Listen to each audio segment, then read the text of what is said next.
Buen día a todos. Feliz día del Señor para su iglesia. Busquen su Biblia, por favor, el Evangelio de Juan.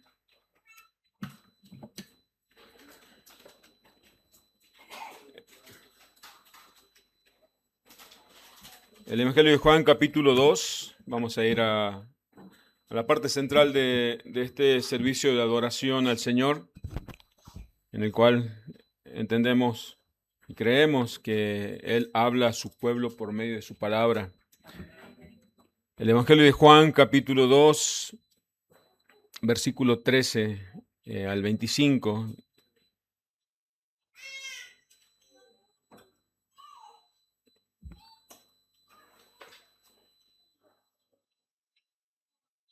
Dice así la palabra del Señor. Estaba cerca la Pascua de los judíos y subió Jesús a Jerusalén y halló en el templo a los que vendían bueyes, ovejas y palomas y a los cambistas allí sentados.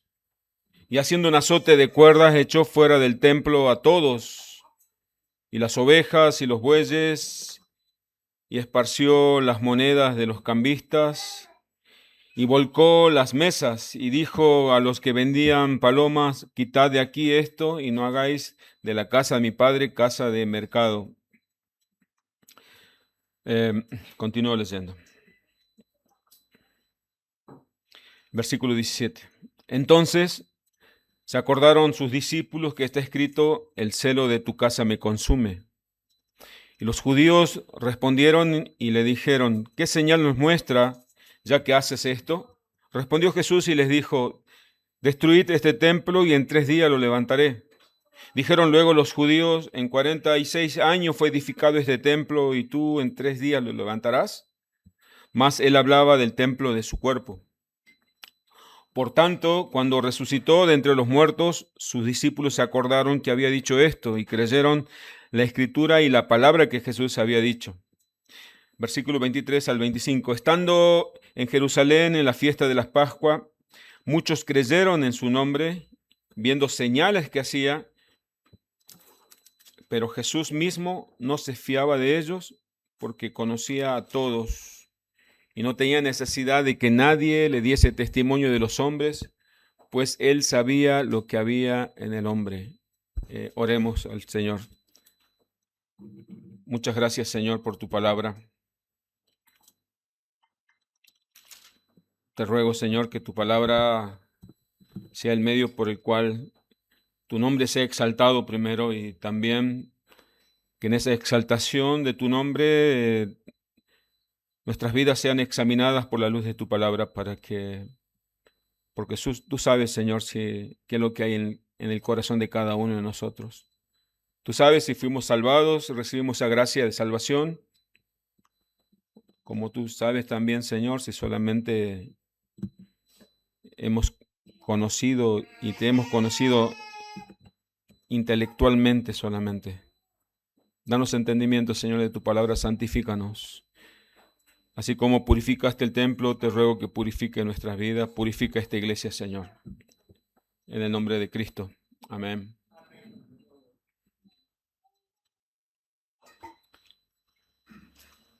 Aquí el apóstol Juan, en este evangelio, así como en las cartas que Juan escribió, él usa varios contrastes es un método que usa en las cartas, ¿sí? Entre luz y tinieblas, muerte y vida. Juan muestra el contraste aquí entre el judaísmo, entre la religión judía y lo que Jesús vino a revelar. El judaísmo era antiguo, imperfecto, terrenal. Jesús traía lo nuevo, lo perfecto y lo celestial. Mientras el judaísmo sacrificaba un cordero en el altar y ese sacrificio era imperfecto porque no podía quitar el pecado ni quitar la culpa de la conciencia. Mientras tanto, Cristo, que es el verdadero Cordero de Dios que quita el pecado del mundo, ellos tenían un ritual, como vimos en la boda de Caná, un ritual para la purificación. Tenían en las vasijas agua para el ritual de purificación y Jesús mostró que Él es el vino nuevo, el que da vida espiritual. el que tiene poder de transformar lo que no es para que sea. Ellos, los judíos, tenían un templo material, llenos de rituales vacíos.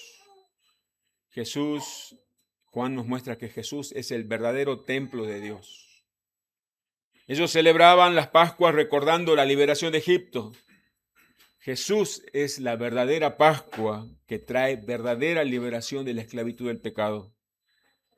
Algunos sostienen que este evento de la purificación del templo fueron dos eventos, uno al comienzo del ministerio, otro al final del ministerio. Otros creen que solo fue un solo evento, la purificación del templo. Como vemos, usted tiene ahí la referencia, está en todos los otros evangelios.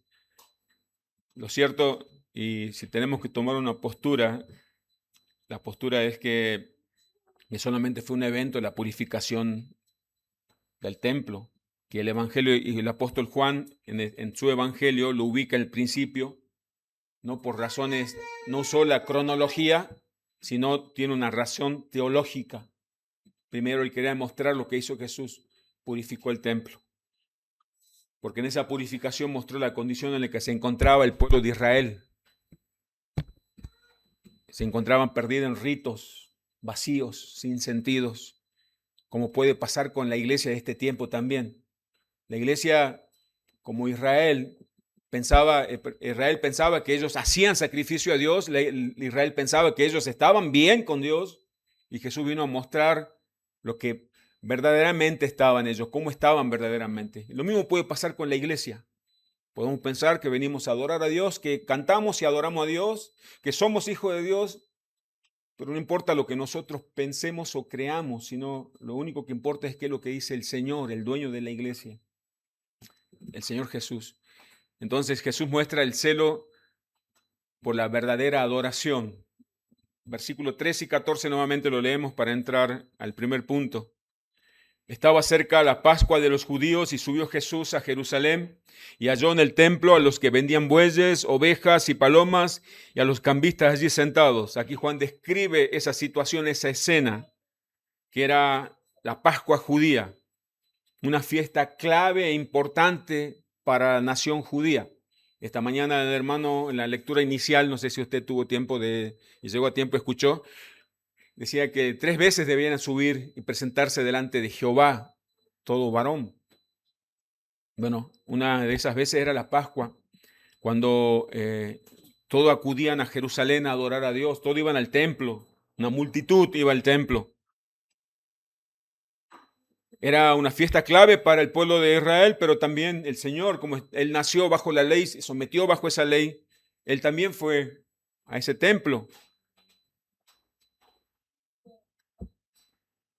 En esa Pascua también en esa Pascua el Señor entregó su vida para mostrar que Él es la verdadera Pascua. Él es el verdadero Cordero de Dios. Pero el propósito del apóstol Juan al escribir esto quiere mostrarnos cómo Jesús purificó, limpió el templo, ese templo que fue creado para adorar a Dios, ese templo que Dios, él diseñó, Él ordenó un templo como primeramente un tabernáculo, que ese sea el lugar de encuentro con el pueblo de Dios. Dios iba a encontrar con su pueblo, el pueblo debía ir al templo a adorar a Dios. Pero eso no fue lo que encontró Jesús en el templo. Jesús, con su muerte y resurrección, Él se constituiría un nuevo templo espiritual y eterno, es decir, la iglesia. Jesús, estando bajo la ley, reconoce el templo de Jerusalén como el lugar que Dios estableció para que su pueblo presentase adoración. Por eso dice, la casa de mi Padre. Así que Jesús asiste al templo esperando encontrar gente que ore, que adore, que tenga una actitud de adoración, gente agradecida a Dios, porque recordemos que ellos estaban celebrando la Pascua, el recordatorio cuando Dios libertó al pueblo de Israel de la esclavitud de los egipcios, Pero no encontró eso. A ver, hagamos un paralelismo. El Señor se presentará físicamente, corporalmente, en este momento, a una iglesia, a una congregación, a una iglesia un día domingo, ¿qué encontraría el Señor? En otras iglesias encontraría gente danzando, gente saltando, gente cantando cosas que el Señor no ordenó que le cantasen, gente adorando según su corazón, no según lo que Dios ordenó, cómo se le debía adorar a Él. Así que no ha cambiado mucho. Jesús encontró en ese lugar comerciantes. Él asistió al templo, no es que se sintió desilusionado, sino que él como Dios sabía con qué se iba a encontrar. No se encontró con un ambiente de adoración y oración. Jesús vio en el templo vendedores de animales, cambistas. Se encontraban en el atrio de los gentiles, dentro del templo, una multitud. El templo no era el lugar adecuado para vender animales. Dios no lo ordenó que lo edificaran con esa intención. Los líderes religiosos se enriquecían abusivamente, elevando el precio y cobrando comisiones excesivas, porque cada uno tenía que presentar ofrenda a Dios. Y algunos viajaban distancias, grandes distancias, y no iban a cargar con el animalito para llegar a Jerusalén y presentar el sacrificio. Entonces había personas que vendían ese tipo de animal, diferente según la capacidad económica de cada uno. Alguno, el más pobre, compraba una palomita quizás. Pero también la ofrenda que se presentaba, que debían presentar, la ofrenda en dinero no tenía que ser con el dinero del Imperio Romano, sino con una moneda de la nación judía. Así que había cambistas también en ese lugar. Así que se podían justificar diciendo, bueno, es lo que se necesita en ese tiempo, es lo que el pueblo necesita. ¿Saben una cosa? Dios no cambia su ley, sus reglas, según nuestra necesidad, si no se hace lo que Él ordenó. Nosotros como Iglesia Reformada tenemos un principio regulador de adoración. Ese principio regulador de adoración entendemos, de acuerdo a la Escritura, que debemos adorarle a Dios como Dios le ordenó. Cantamos himnos. Quizás alguien pensó, qué aburridos estos himnos. La verdad que me hubiese gustado que cante pastor algo más alegre. Lo que cantamos no es para nosotros, sino es para el Señor. Y Él ordenó que le cantemos himnos, cánticos espirituales. Debemos cantar la Biblia, orar la Biblia y predicar la Biblia. Bueno, en Israel, en aquel tiempo, Juan nos cuenta que sucedió eso. Quizás ellos se podrían haber excusado, Señor, la gente viene de tan lejos que no pueden cargar con su animalito para el sacrificio.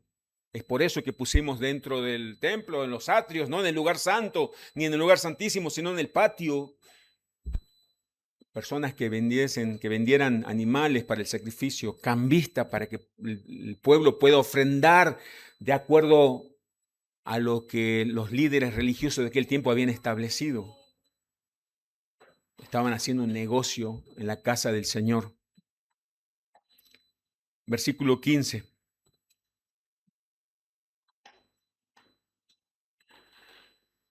Y haciendo un azote de cuerdas, echó fuera del templo a todos, y las ovejas y los bueyes, y esparció las monedas de los cambistas y volcó las mesas. Y dijo a los que vendían paloma, quitad de aquí esto y no hagáis de la casa de mi padre casa de mercado. En otro evangelio dice casa de ladrones, cueva de ladrones. Acá el Señor, que es amor, el que en aquella boda, la boda de Caná, ¿se acuerdan? Está en el principio del capítulo 2, sintió compasión por los novios, por aquel novio que no había podido abastecerse del suficiente vino para la boda, y multiplicó el agua en vino. Aquel Señor que vino a mostrarnos que Dios es amor, entregando la vida por pecadores en la cruz. Aquí vemos a ese Señor que es amor, manifestando ira, y no se contradice. porque el que es amor ama, y Cristo mostró que Él ama a su Padre, ama la santidad. El mismo Dios que ama, aborrece. El mismo Dios que ama al pecador y lo salva es el mismo Dios que envía al pecador al infierno para que padezca eternamente en ese infierno de sufrimiento. Dice que el Señor vio cuerdas quizás que ataban a los animales de aquel tiempo. Hizo un encordado, un trenzado y echó fuera a todos. Él no dejó de ser santo.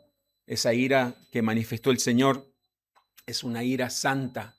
No es como cuando nosotros nos enojamos, que nuestro corazón se llena de odio, de maldad. Esa ira mostró la santidad. Esa ira del Señor muestra y cuida y protege, y es por amor a la santidad de Dios. Jesús en el Evangelio de Mateo, por ejemplo, dice: mi casa, casa de oración será llamada, mas vosotros la habéis hecho cueva de ladrones. En el Evangelio de Marcos dice: no está escrito, mi casa será llamada casa de oración para todas las naciones, mas vosotros la habéis hecho cueva de ladrones. Lucas dice, está escrito, mi casa es casa de oración, mas vosotros la habéis hecho cueva de ladrones.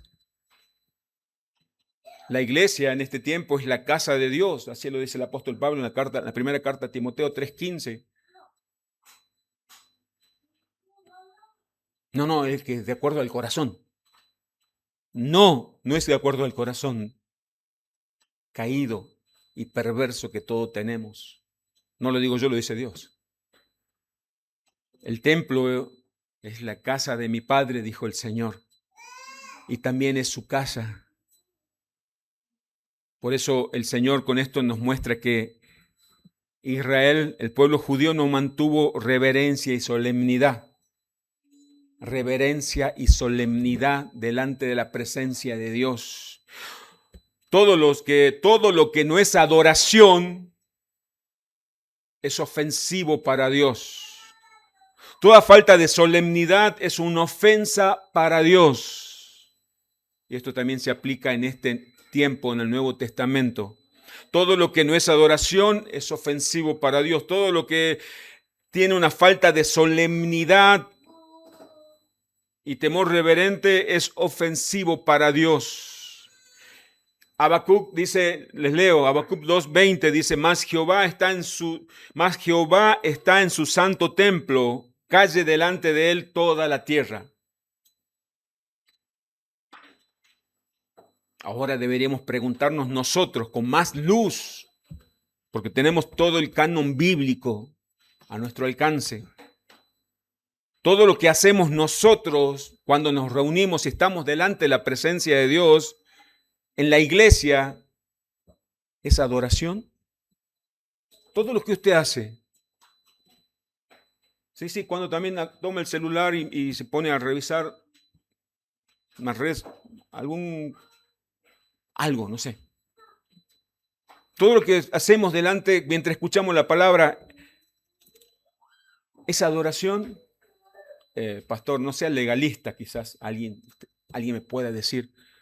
El apóstol Pablo le escribe a Timoteo un texto que usted ya conoce seguramente, 1 Timoteo 3:15, yo les leo. Para que si tardo, le dice Pablo a Timoteo, sepa cómo debe conducirte en la casa de Dios. ¿Y cuál es la casa de Dios? Que es la iglesia del Dios viviente, dice la palabra de Dios, columna y baluarte de la verdad. La casa de Dios son las cuatro paredes.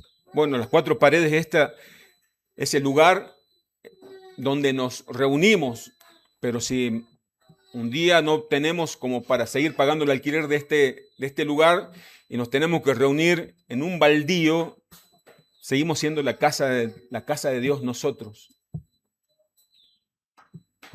Somos los que fuimos redimidos, la iglesia del Señor. Es el conjunto, el grupo de redimidos por la sangre de Cristo.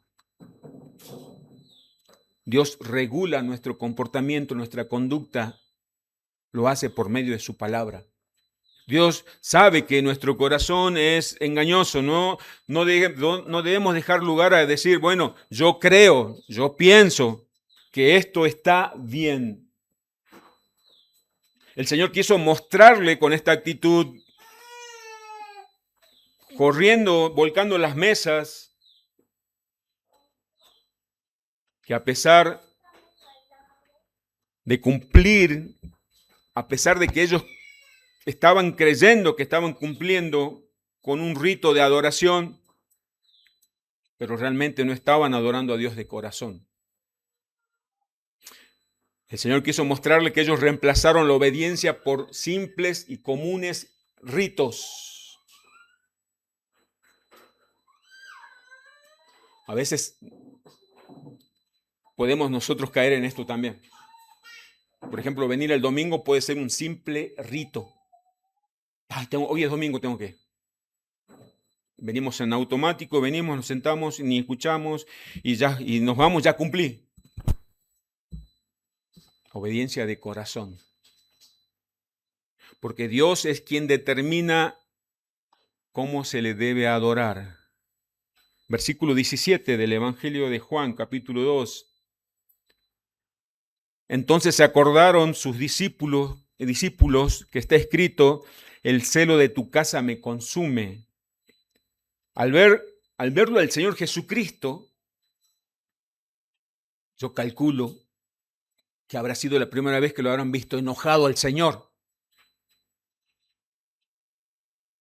Los discípulos, dice Juan, que recordaron lo que David escribió en el Salmo 69:9, cuando dice, porque me consumió el celo de tu casa, y los denuestos de los que te vituperaban cayeron sobre mí. Los discípulos recordaron, porque ellos conocían, como buenos judíos, conocían los salmos, conocían la ley, conocían el Torá.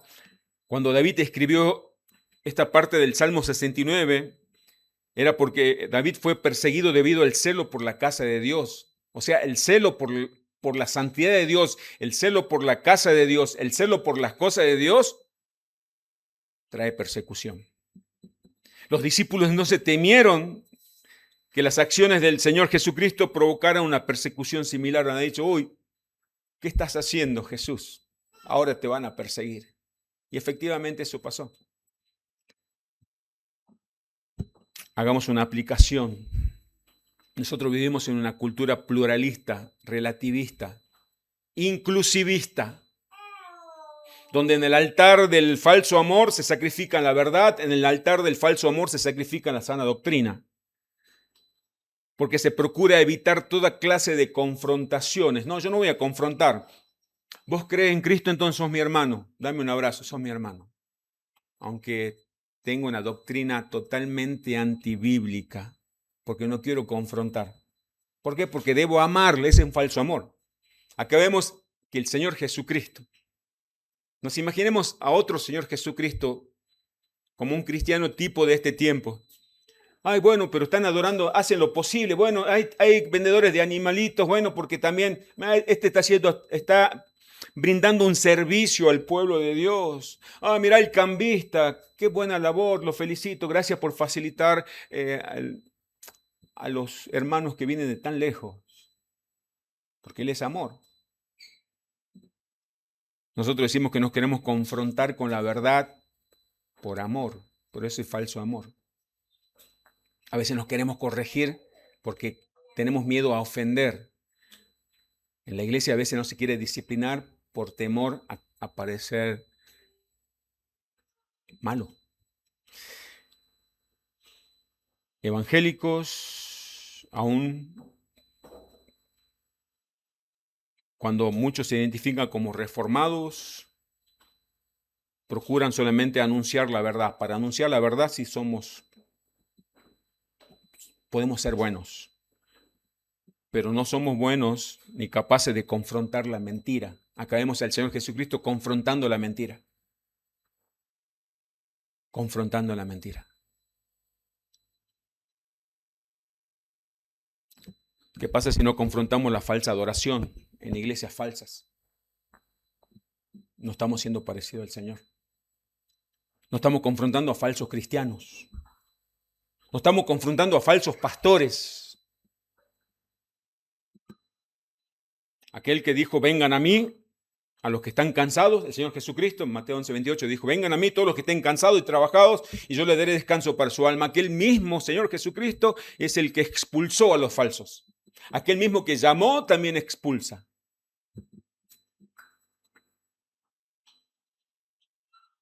Jesús odió lo que encontró en ese templo. No tengamos miedo a la palabra odio, porque Dios odia, aborrece al pecado y aborrece al pecador. Pastor, ¿en serio? Sí. Detrás mío hay una cruz. Esa cruz nos recuerda que Dios nos muestra cuánto odia al pecado, porque lo mostró castigando a su Hijo en la cruz. No me gusta ese Dios que odia. Ese Dios corre a la gente. Ese otro Dios, entonces. El Dios de la Biblia muestra y la manifestación clara de quién es Dios es Cristo.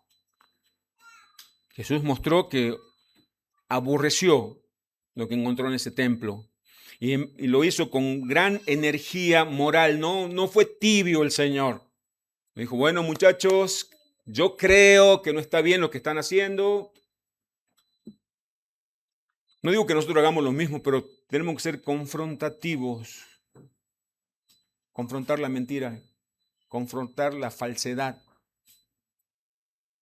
Este es el retrato completo de Cristo. Este es el Cristo, esta es la cara de Cristo no predicada.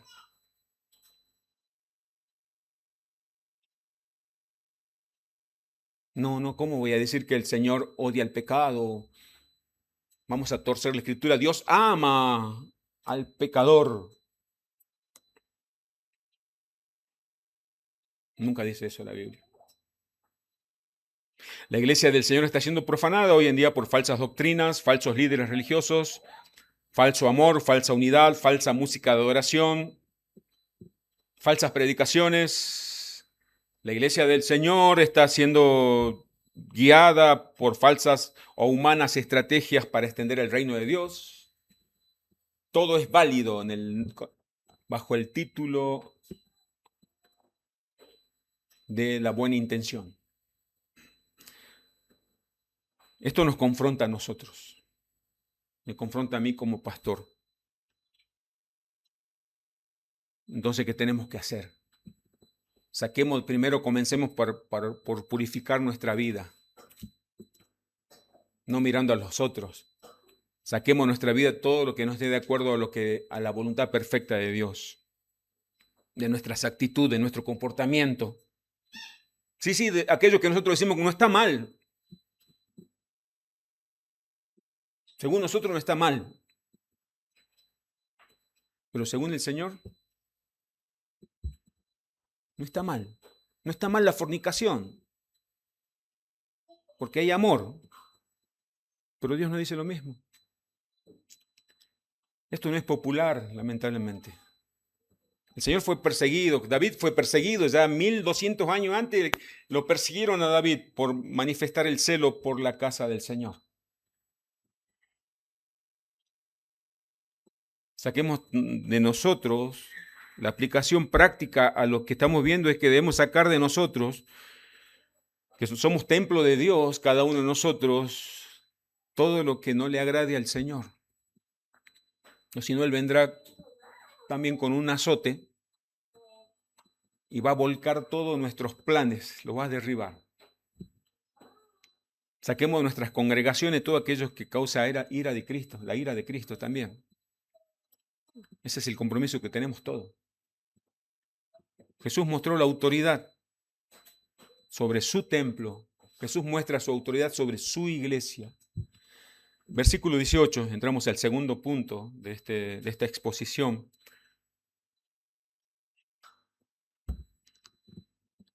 Y los judíos respondieron y le dijeron, ¿qué señal nos muestras ya que haces esto? Acá tenemos que observar algo. Yo siempre digo, no tenemos que sorprendernos tanto de los judíos, de aquellos del Antiguo Testamento, del Nuevo Testamento, que mostraron una actitud rebelde, obstinada delante del Señor. Porque nosotros tenemos actitudes similares también. Versículo 18, yo les vuelvo a leer, usted présteme atención. Los judíos respondieron y le dijeron, los judíos se refieren al liderazgo de la religión judía, a los fariseos, escribas, a los sacerdotes. ¿Qué señal nos muestras ya que haces esto? Le está diciendo, para, ¿quién sos vos? Si tenés autoridad, hace alguna señal. En otras palabras, hace algún milagro. Mientras los mercaderes y los cambistas y vendedores, porque Juan nos dice que los mercaderes y cambistas y vendedores se resistieron a la ira del Señor. Acá no dice los cambistas se lo opusieron, ni los mercaderes, no, ellos se sometieron, se callaron y se fueron. Aceptaron su pecado. Pero sin embargo los líderes, aquellos estudiosos de la ley de Dios, la guardia del templo, los sacerdotes, los escribas, etcétera, etcétera, en vez de aceptar la realidad, ¿qué hicieron? Se resistieron. Dame una señal que lo demuestre. La autoridad con la cual hace esta limpieza. Mis hermanos, eso es típico de todos nosotros. Si usted viene mañana y me dice algo a mí, yo le voy a decir, yo soy pastor, ¿con qué autoridad me lo decís? Pero si usted viene con la palabra, yo tengo que humillarme, porque no es Dios lo mandó a usted humillarme delante de la palabra. Pero si mi corazón está endurecido, o si en mi corazón no está Cristo, lo primero que voy a decirle, no tenés autoridad para decirme absolutamente nada. Yo soy pastor y ahí saco yo mi pergamino. Tengo tantos años de ministerio, he pastoreado tantos años y a tantas personas. Eso no tiene ninguna importancia. Como cuando el pastor a veces va a exhortar o a disciplinar. Pero ¿por qué me decís a mí? Bueno, hicieron lo mismo esto. Mostraron una señal. A ver, hacete algún milagrito como para que vea que realmente sos el Hijo de Dios. Porque dijiste que es la casa de tu padre. ¿Cómo va a decir que Dios es tu padre? La causa de esto, ¿sabe cuál es? El pecado. El pecado, cuando se practica el pecado, cuando venimos practicando el pecado, la conciencia, ¿cómo queda la conciencia? Usted sabe, cauterizada, ya pierde la sensibilidad al pecado. Ya como aquel que dejó bañarse un día, 2 días, una semana, un mes, ya no le importa bañarse, ya no siente su mal olor, todo el mundo siente su mal olor, él ya no siente, porque ya se cauterizó el sentido olfativo. Bueno, con el pecado sucede exactamente lo mismo. Ellos no se dieron cuenta, no quisieron darse cuenta del pecado que estaban cometiendo. Los cambistas, en cambio, los vendedores de animalitos, se fueron.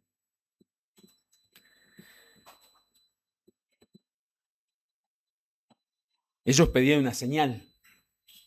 Esa señal, hacían una señal, Jesús, para ver con qué autoridad lo haces, no era más que una excusa para seguir negando lo evidente. Otra similitud es cuando dice, bueno, Dios te mostró que yo estoy pecando y espera que voy a orar para que Dios me muestre a mí también si yo estoy pecando. También una excusa, ¿no? Una buena excusa se la dejo si quiero usarla alguna vez. Si Dios te reveló que yo estoy pecando, espera que Dios me convenza a mí. Mentira del diablo, mentira de la carne. Vemos en ejemplo en el Antiguo Testamento a David cuando fue Natán, le dijo, pecaste y cayó de rodillas, pidió perdón a Dios. Vemos a Saúl negando, diciendo, no, si yo hice lo mejor para Dios, no es así, Samuel. Dios te ha equivocado, yo no he pecado, yo le he obedecido. Es más, le obedecí porque tengo un propósito de adorarle con mi desobediencia. Mentira, tu obediencia nunca adora a Dios. Dios aborrece al corazón rebelde y obstinado. Ellos pedían una señal como para validar la autoridad con la que estaba haciendo esto. Jesús, el versículo 19, respondió y les dijo, destruid este templo y en 3 días lo levantaré. Mis hermanos, esto está lleno de enseñanzas, lleno de riquezas teológicas. Esta declaración del Señor Jesucristo, el versículo 19, esta respuesta es compleja y contiene muchísima enseñanza.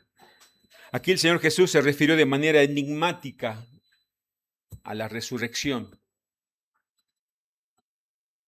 Los judíos usaban este recurso, esta forma enigmática de responder. Y los judíos sabían qué es lo que le estaba diciendo Jesús. Sin embargo, solo después de la resurrección, los discípulos entendieron el significado del verdadero de esta declaración. Esto es lo que dice Juan. No es que los discípulos captaron cuando Jesús dijo, derriben este templo, yo en 3 días lo voy a levantar. Jesús estaba queriéndole decir que por medio de la muerte y resurrección suya, la adoración en el templo de Jerusalén iba a quedar abolida. Eso es lo que Jesús le dijo a la samaritana. Vamos en el capítulo 4, si usted vamos rápidamente al capítulo 4 del Evangelio de Juan, vemos lo que Jesús le dice a la samaritana. Jesús, repito, por medio de su muerte y resurrección, lo que estaba anunciando, que la adoración en el templo de Jerusalén iba a quedar abolida, nunca más se iba a adorar ahí. Dios estaba cambiando el sistema de adoración. Juan 4:21, Jesús le dijo a la mujer samaritana, créeme que la hora viene cuando ni en este monte ni en Jerusalén adoraréis al Padre. Vosotros adoráis lo que no sabéis, nosotros adoramos lo que sabemos, porque la salvación viene de los judíos. Mas la hora viene, versículo 23, y ahora es cuando los verdaderos adoradores adorarán al Padre en espíritu y en verdad, porque también el Padre tales adoradores busca que le adoren. Dios es espíritu y los que le adoran en espíritu y en verdad es necesario que le adoren. La mujer samaritana, porque los samaritanos, un pueblo, el reino del norte, estaba separado de Israel, entonces ellos no podían ir a Jerusalén, como Dios había ordenado. Entonces, ¿qué hicieron ellos? Crearon un nuevo sistema de adoración. Vamos a adorar en Samaria. Total, es igual, dijeron. Entonces Jesús le dice, ustedes adoran lo que no saben. No están adorando de acuerdo a lo que dijo Dios. Pero no te preocupes, porque la hora viene, la hora es, o sea, ya llega el momento, yo vine a cambiar esto. Los verdaderos adoradores adorarán al Padre en espíritu y en verdad. Yo no en un lugar físico. Usted para adorar a Dios no tiene que venir a la iglesia, sino lo hace en espíritu y en verdad, en el lugar que se encuentre. Pero nos reunimos nosotros en la iglesia porque Dios ordenó que nos congreguemos como su pueblo para que todos los hermanos, la iglesia se reúna y adore al Señor. Pero no solamente usted ha sido llamado a adorar los domingos, sino constantemente. El apóstol Pablo a los Corintios le está diciendo que no sabéis que sois 1 Corintios 3, 16 y 17, no sabéis que sois templo de Dios y que el Espíritu de Dios mora en vosotros. Nosotros somos templo de Dios. Gracias a Cristo. Si usted está en Cristo, por supuesto. Esto de manera particular, cada uno es templo de Dios, porque el Espíritu de Dios mora en nuestro interior. Y ahora de manera corporativa, si alguno destruyera el templo de Dios, Dios lo destruirá a él. Porque el templo de Dios, el cual sois vosotros, santo es. Son ustedes el templo de Dios. Es santo. Si alguno va en contra de la iglesia del Señor, el Señor lo va a destruir. Volviendo al episodio que cuenta Juan, los líderes judíos, al escuchar la respuesta de Cristo, que él iba a levantar el templo en 3 días, conocían estas declaraciones enigmáticas, pero se negaron a interpretarla correctamente. Porque ¿qué pasa? ¿Qué hace el ser humano cuando no quiere recibir una verdad? La niega. Somos negacionistas, negamos. No, esto no es así. No, lo que está diciendo el pastor no es cierto. Podemos negar hasta cansarnos, pero va a seguir siendo cierto. Y esto sucede porque el pecado hace que interpretemos mal las Escrituras buscando justificar nuestros pecados. Nuestra naturaleza pecaminosa, que todavía la tenemos aún siendo hijo de Dios, esa parte, si no son hijo de Dios, mucho más todavía, lo que hace es negar o usar la Escritura para justificar nuestros pecados, interpretar mal la Escritura para justificar lo pecaminoso. Lo interpretaron ellos tan mal cuando acusaron a Jesús con el fin de matarlo. Cuando lo acusaron para matarlo al Señor Jesucristo, dijo Jesús amenazó con destruir el templo de Jerusalén. O sea, torcieron las palabras del Señor Jesucristo. Distorsionaron las palabras para decir lo que Él nunca dijo. El templo de Jerusalén, el templo físico de aquel tiempo que existía en Jerusalén, hoy quedó solamente un muro, el muro de los lamentos que se conoce. El templo, donde entró Jesús, era un tipo de Cristo. ¿Sí? Todo el antiguo pacto es de una sombra, un tipo, una representación. Siendo Cristo el verdadero templo entró al templo que es un tipo, una sombra. Pero los judíos, utilizando a los romanos, ¿qué hicieron más adelante? Dieron muerte al verdadero templo, quisieron destruir el verdadero templo, que es Jesucristo. ¿Y qué hizo Dios? Lo que dijo Pablo en Romanos, al que destruyera el templo del Señor, Él lo destruirá. Igualmente, Dios usó a los romanos también, 70 años después, ¿qué hicieron? Destruyeron el templo. El templo que tantos ellos amaban, Dios lo destruyó. Y nunca más se reconstruyó hasta el día de hoy. Cuando Cristo fue crucificado, el templo material y todo ese culto dejaron de tener significado, dejaron de tener valor. Cuando Jesús murió en la cruz, el velo se rasgó, marcando un nuevo tiempo de adoración. Pero cuando Cristo resucitó, se estableció un nuevo tiempo espiritual. ¿Cuál es ese templo espiritual? La iglesia del Señor. ¿Por qué la iglesia es el templo de Dios? Porque está habitada por el Espíritu Santo de Dios, por la presencia de Dios. Ese templo nunca será destruido. Ese templo nunca será profanado, pues un templo que no es hecho por manos de hombres. Ese templo es la creación de Dios, comprado por la sangre de Cristo. Versículo 19. Acá Jesús le responde, dice, destruid este templo y en 3 días lo levantaré. ¿Qué estaba mostrando el Señor? ¿Qué quería enseñar el Señor Jesucristo? Que Él iba a resucitar. Y Él resucitó. Esa resurrección de Cristo fue operada por su propio poder. Cristo se levantó con su propio poder de entre los muertos. Si bien es cierto que el Padre y el Espíritu cooperaron en esa resurrección, pero la verdad es que Cristo resucitó por su propio poder. Porque Él estaba mostrando y demostrando que no es una criatura, no es un creador, sino que es el creador de todo lo que existe. Él no es parte de la creación, Él es el creador. Con la resurrección queda demostrado que Él es Dios. Y como Dios tiene poder para levantarse Él mismo de la muerte. El Señor Jesucristo, en el Evangelio de Juan, más adelante, yo les leo, capítulo 10, versículo 18, dijo, por eso me ama el Padre, porque yo pongo mi vida para volverla a tomar. Nadie me la quita, sino que yo mismo la pongo de su vida y tengo poder para ponerle, tengo poder para volverla a tomar. Él le entregó su vida para ser sacrificado a la muerte, pero él dijo, yo tengo poder para volver a tomar esa vida. Juan 10, 18. Los judíos pedían señales. Hacer algún milagro para mostrarnos la autoridad que tienes o por qué se está haciendo esto en el templo. ¿Por qué Jesús no hizo una señal milagrosa? Él podía hacerlo. ¿Cómo Jesús no hizo, no sé, levitar a algunas personas para mostrar su poder? Iba a cerrar la boca de todos, seguramente. Imagínense. ¿Por qué Jesús no dijo de una manera más clara y no enigmática que Él era el Mesías, el Cristo? ¿Por qué Jesús dio una respuesta tan misteriosa, podríamos decir?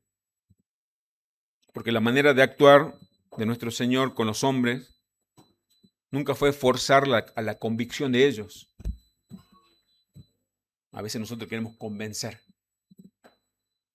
Sino el Señor les habló según lo que Él veía en el estado que se encontraban los corazones de ellos. ¿Vieron que el Señor Jesucristo dijo, no tiren perla a los cerdos? A veces Podemos cometer el error de hablarle de los misterios del Evangelio a personas que todavía no saben quién es Cristo.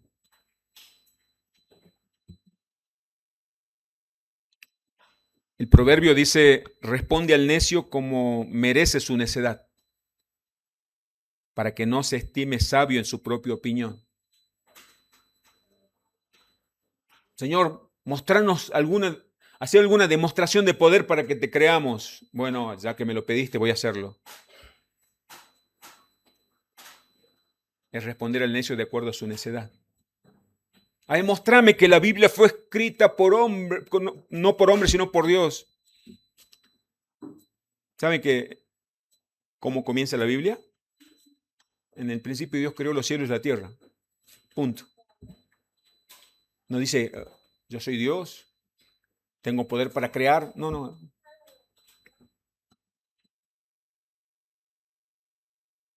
Porque aunque esta respuesta de Jesús era enigmática, realmente era la mejor respuesta. ¿Saben por qué?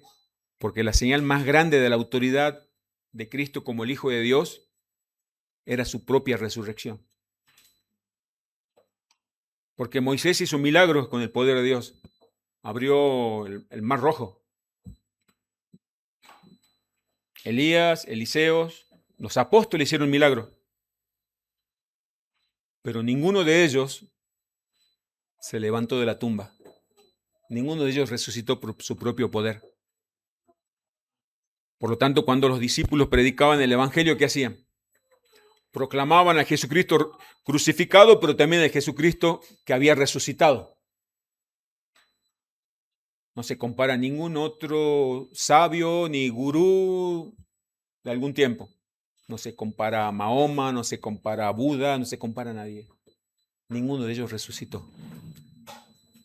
Esta es la gran prueba de que Jesús es el Cristo. Y nosotros, como la iglesia de Cristo, nos congregamos y proclamamos cada domingo, gozosamente, Cristo resucitó.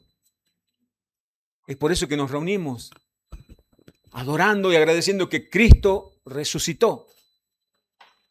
Es por eso que nos reunimos, nos congregamos los domingos, porque el Señor resucitó el primer día de la semana, un domingo. El Señor ordenó que la iglesia se reúna los domingos para adorarle que Cristo resucitó.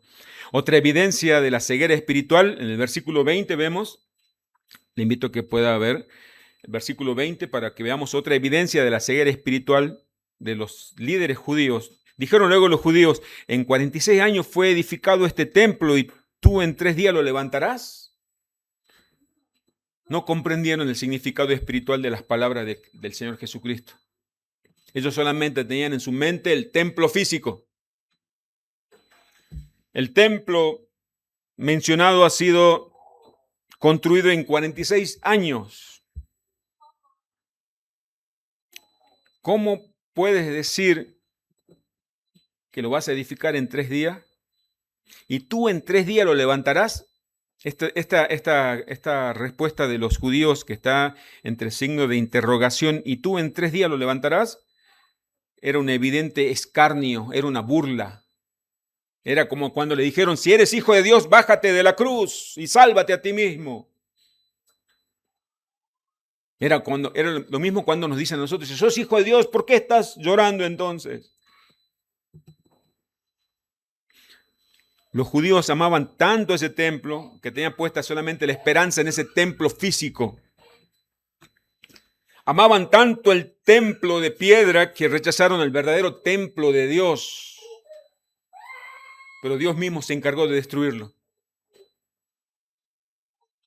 Y pasaron más de 2000 años y todavía no puede ser reconstruido ese templo. Porque Dios no permite que se reconstruya ese templo. A pesar de todos los esfuerzos, no se va a reconstruir ese templo. Porque Cristo es el verdadero templo de Dios. Versículo 21. Juan aclara las palabras del Señor Jesucristo a los que no entendieron.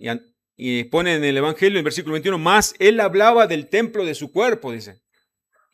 O sea, Dios se encargó, si alguno no entiende, el que está leyendo la Biblia, de qué templo está hablando, está diciendo, es el cuerpo del Señor, que resucitó al tercer día. de entre los muertos. Juan aclara las palabras del Señor, que Jesús no se refería al templo físico, al templo de piedra, sino a su propio cuerpo, el cual es el verdadero templo de Dios que habita entre los hombres. El tercer punto y el último es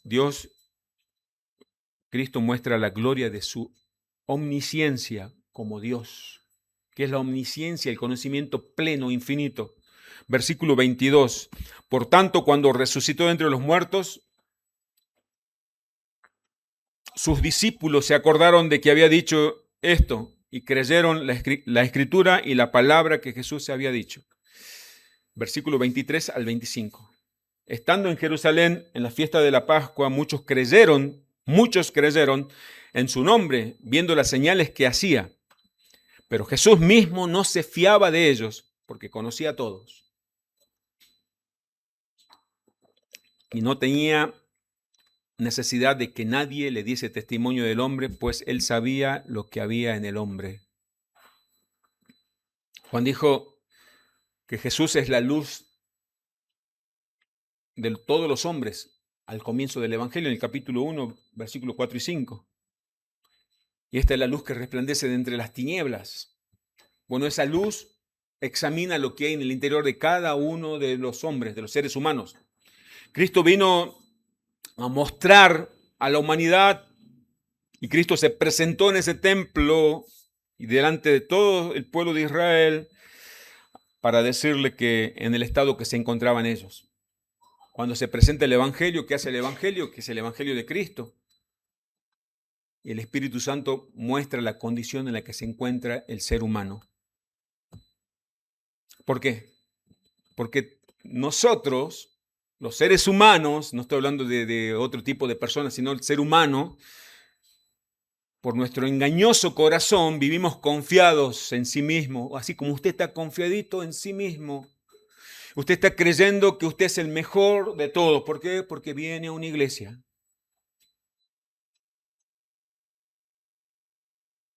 Todo ser humano cree tener un corazón sincero, con muchas buenas intenciones, con intenciones correctas, las cuales Dios tiene la obligación de recibirlas. Ese es el engaño del pecado. Ellos creían que estaban haciendo lo mejor, mientras estaban ahí en el templo, en la casa de Dios, la habían convertido en cueva de ladrones, pensaban que estaban haciendo lo mejor. Ellos pensaban que tenían un conocimiento real de las cosas. Incluso creían que estaban adorando a Dios correctamente. Pero es el Señor quien revela la verdadera condición espiritual de todos. Él es el que pesa los corazones. Él es el que conoce el profundo, la parte más íntima del templo del corazón del hombre. Luz para los hombres es Cristo, la cual revela la depravación total del hombre natural. Juan aquí nos muestra a Cristo como el Dios escrutador, el Dios omnisciente. Juan aquí nos muestra a Cristo con el atributo incomunicable. Esto quiere decir que solamente Dios lo tiene, el atributo de la omnisciencia. Dios conoce absolutamente todo, de todos. Versículo 23, estando en Jerusalén, en la fiesta de la Pascua, muchos creyeron en su nombre, viendo las señales que hacía. Dice que el Señor decidió quedarse, dice Juan, durante unos días, porque las Pascuas, después de la fiesta de la Pascua, luego del día de Pascua, seguían 6 días de las fiestas de los panes sin levadura. El Señor se quedó ese tiempo. Durante esos días que hizo el Señor, no solamente predicaba y anunciaba el evangelio del reino, sino que hacía milagros y prodigios o señales, como lo dice el apóstol Juan. Como resultado de estos milagros o estas señales, muchos creyeron en él. Quizás muchos enfermos fueron sanados. Quizás muchos endemoniados fueron liberados. Este creer, muchos creyeron. Fíjese, yo quiero que mire usted el versículo 23. Muchos creyeron Cuando dice muchos creyeron, este creer al que se refiere el apóstol Juan en el versículo 23, no se trata de la gracia especial o de la fe salvadora o de la fe salvífica, que creyeron y fueron salvos y transformados en hijos de Dios, sino se refiere que muchos creyeron a un acto de recibir un entendimiento intelectual. Dijeron, wow, este es alguien especial. Creo que tiene poder. No es la fe salvadora. Dice Santiago que tú crees que Dios es uno, bien haces, dice Santiago 2:19. También los demonios creen y tiemblan. Ellos creen. El Señor Jesucristo, yo quiero que veamos y entendamos por qué es muy importante esto. Porque dice que muchos creyeron, pero en realidad el Señor conocía que no creían. En el Evangelio de Juan, capítulo 8, corramos unas páginas, vamos al capítulo 8, versículo 30. Vamos a ver que Juan nos dice lo mismo y cuenta un episodio de aquí el Señor Jesucristo hablando a los judíos, al pueblo de Israel. Juan 8:30, hablando él estas cosas, Juan 8:30, muchos creyeron en él. Vieron que a veces se hace campaña evangelística y dice, pasaron a hacer la decisión de fe 55 personas. 25 varones y 30 mujeres. Son hijos de Dios. ¡Wow! ¡Qué exactitud! Digo. ¿Por qué? Porque sí recibieron sanidades. Pasó lo mismo aquí. Hablando de estas cosas, muchos creyeron en él. Versículos 31 y 32. Dijo entonces Jesús a los judíos que habían creído en él: si vosotros permanecéis en mi palabra, seréis verdaderamente mis discípulos. Conoceréis la verdad y la verdad os hará libre. O sea, no todos los que creyeron pasaron a formar parte de ser discípulos del Señor. Habían creído, entendido intelectualmente quién era Cristo, pero no creyeron, no recibieron esa fe salvadora, esa regeneración. Juan capítulo 6, versículo 26. Vayamos ahora, por favor.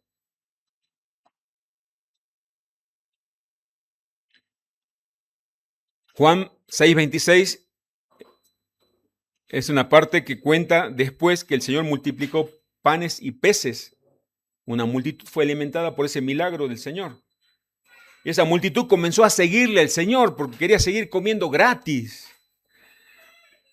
Aquí otra vez vemos que Jesús se da vuelta y mira esa multitud y le dijo, de cierto, respondiendo Jesús y le dijo, Juan 6, 26, respondiendo Jesús y les dijo, de cierto os digo, que me buscáis no porque habéis visto las señales, sino porque comisteis el pan y os saciasteis. Juan 6, 64.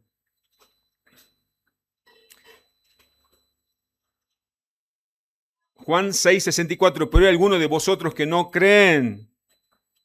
Porque Jesús sabía desde el principio quién eran los que no creían y quién él había de entregar. Hay muchos que creen que están siguiendo a Cristo, pero no están siguiendo a Cristo por quién es Él. Están siguiendo a Cristo por las añadiduras, por lo material. El verdadero discípulo de Cristo, el verdadero Hijo de Dios, es aquel que recibió esa fe salvadora para creer que Jesús es el Cristo, el Hijo de Dios. ¿Qué diferencia hay entonces? ¿Eran creyentes o no eran creyentes? No eran creyentes. Creyeron, podemos ir de la cabeza, pero no con el corazón. Como dice Romanos 10:10, con el corazón se cree para justicia. Cuando llega esa fe salvadora, la persona se somete a Cristo. Esa vida de Cristo ahora en el pecador produce frutos de arrepentimiento y obediencia. Obedece a todas las demandas del Evangelio. La fe verdadera es la que transforma al pecador, le cambia la naturaleza. Pasa a ser de hijo del diablo, es transformado en hijo de Dios. Hay otro caso en la Escritura que creyeron en la predicación del Evangelio, se bautizaron, pero después salió a la luz que nunca habían sido transformados, su naturaleza nunca había sido cambiada. Simón el mago creyó en el Evangelio, fue bautizado. O sea, los apóstoles, no era el pastor Marcelo que estaba viéndolo a Simón el mago, era Pedro, el apóstol que lo vio a Cristo, que aprendió, escuchó las palabras, las enseñanzas de Cristo. Yo quiero que veamos, se parece mucho un falso cristiano a un verdadero cristiano. Simón el mago, la Biblia lo llama Simón el mago, creyó en el Evangelio, dijo, yo creo en el Evangelio, y fue bautizado. Pero luego el apóstol Pedro le dice que su fe no era real. Hechos 8, 22 y 23, yo les leo. Le dice Pedro a Simón el mago, arrepiéntete, pues, de esta maldad y ruega a Dios si quizás seas perdonado el pensamiento de tu corazón, porque en hiel de amargura y en prisión de maldad veo que estás. El Espíritu Santo le mostró lo que había en el corazón de ese hombre, de ese falso cristiano. No sé si a usted le produce temor.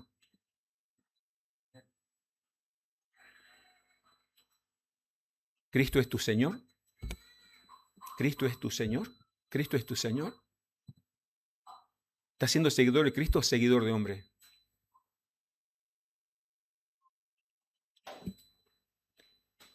Esto debe producir temor. Si Cristo es tu Señor, ¿por qué lo sigues? No, ¿lo sigues? ¿Crees que sigue a Cristo por tu salud física? ¿Por tu salud emocional? ¿O estás siguiéndole a Cristo porque para que soluciones tus problemas matrimoniales, económicos o no sé, de cualquier índole? ¿O sigues a Cristo porque cuando se te presentó Cristo reconociste tu condenación y también a la vez reconociste que solamente Cristo podía perdonarte y justificarte delante de Dios el Padre? Entonces sí eres un verdadero seguidor de Cristo, porque recibiste la fe, ese regalo de la fe que Dios da a quien Él quiere.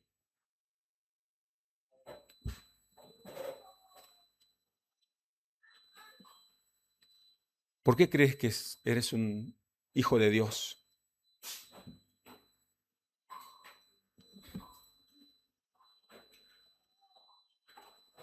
Dice el versículo 23. Estando en Jerusalén en la fiesta de la Pascua, muchos creyeron en su nombre viendo las señales que hacía. Ellos creyeron que Jesús era un gran hombre. Ellos creyeron tal vez que era un profeta. Incluso creyeron que era el Mesías. Pero en ellos no estaba la fe que salva, la fe salvífica. Solamente era una apariencia externa, no era la fe verdadera. Dice que la cizaña se parece mucho al trigo. Es por esa razón que Dios envía pruebas. Es por eso que Dios nos envía pruebas, dificultades al que se cree creyente. Porque esas pruebas, esas dificultades, esos sufrimientos que Dios envía, pero a pesar de todas esas pruebas y dificultades, el que persevera es porque cree en Cristo. A pesar de las pruebas, el que está en Cristo, el que es de Cristo, permanece. Entonces puede comprobar que esa fe es verdadera. Dice el apóstol Pedro en su primera carta que la fe es más preciosa que el oro y es probada por fuego, porque luego que esa fe es probada y es aprobada, es para alabanza de la gloria de nuestro Señor. Pero el Señor Jesucristo dijo lo mismo cuando contó la parábola del sembrador, que el sembrador salió a sembrar y alguna semilla cayó entre pedregales y creció una plantita y parecía que iba a crecer mucho, pero la raíz no había profundizado. Pasó un tiempo, vino la prueba, la aflicción. ¿Qué pasó con esa plantita? Desapareció. Es por eso que muchos que estaban entre nosotros hoy no están entre nosotros. El Señor sabe. Pero ¿por qué no perseveran? No se trata de quién quiere. Dice Romanos 9, se trata de quién Dios tiene misericordia, porque la gloria es para Dios. Entonces, ¿qué tengo que hacer, pastor? No entiendo. Arrepentite. Tiene que arrepentirse. Como le dijo, si a alguien que hoy se dio cuenta, mejor dicho, el Señor permitió que pudiera comprobar que no es cristiano, las palabras de Pedro, ruega al Señor, tal vez Él te salve y tenga misericordia de ti.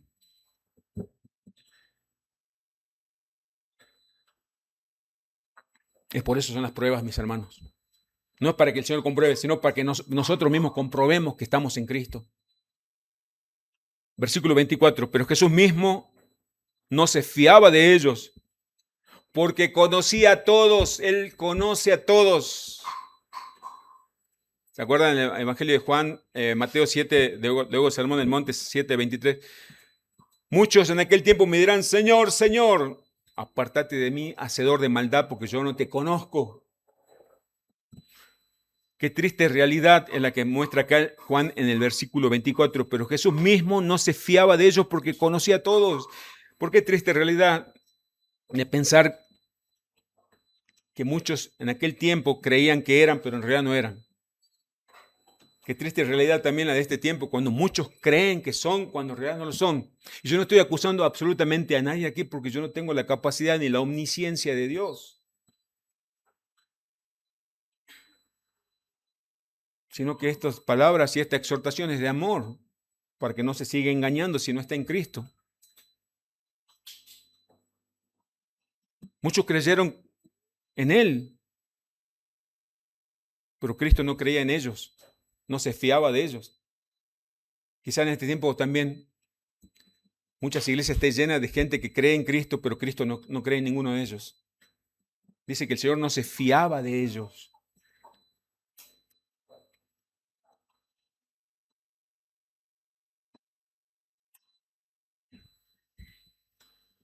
Las pruebas sirven para que nosotros veamos el costo.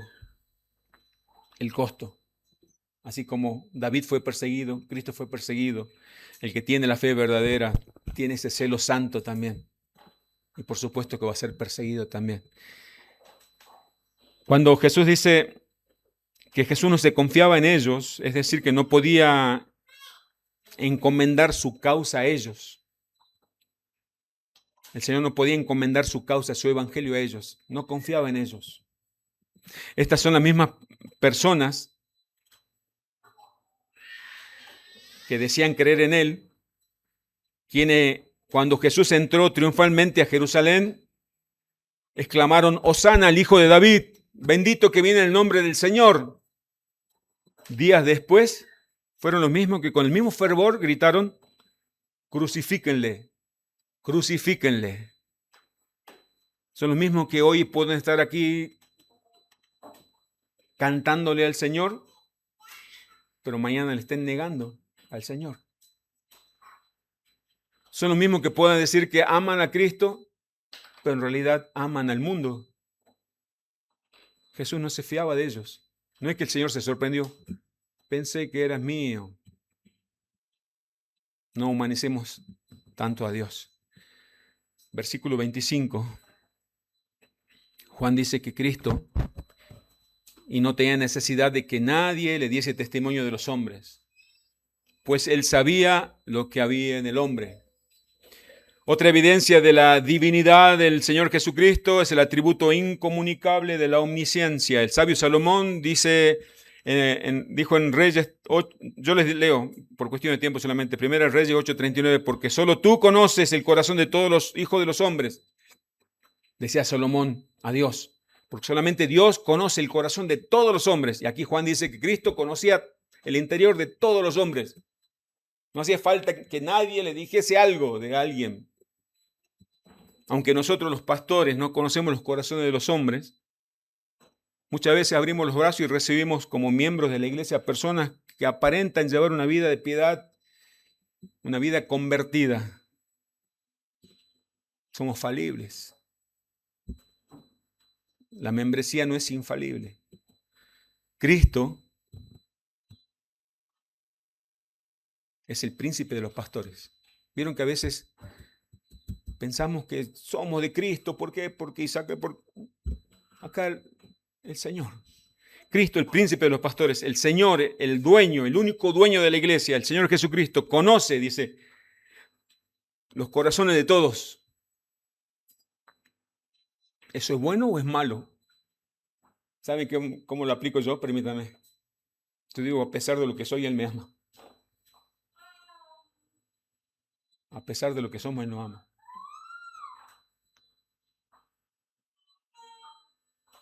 Pero hay evidencias. La evidencia más clara es la obediencia, la santidad. Es luchar contra el pecado constantemente. Cristo, el príncipe de los pastores, el Señor, el dueño de la iglesia, conoce todos los corazones, sabe quién son suyos. Él es el que distingue el trigo de la cizaña. A Pedro se le pasó Simón, se le coló Simón. Después se dio cuenta. A nosotros los pastores, muchos, algunos, no sé. Pero al Señor ninguno.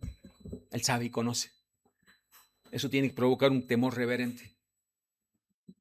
No importa si estoy engañando al que está a mi lado, que yo soy creyente, el pastor me abraza, me dice hermano, y yo no sabe cómo soy después. Dios no puede ser burlado. Es Cristo quien cuida a su iglesia.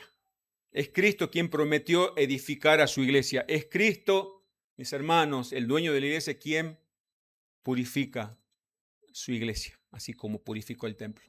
Cristo purifica a su iglesia. A Él sea la gloria. A Él sea la gloria.